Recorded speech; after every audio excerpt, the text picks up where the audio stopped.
Roughness SOLIDWORKS.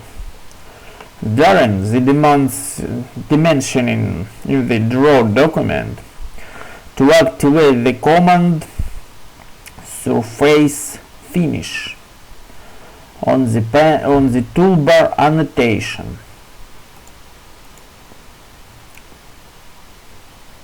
Set properties, symbol and another.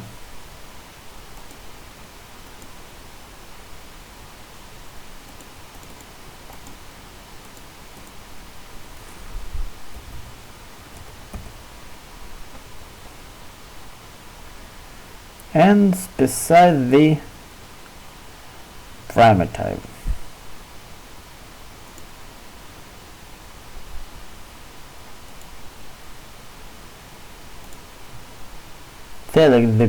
Specify the parameter type and drag on any field.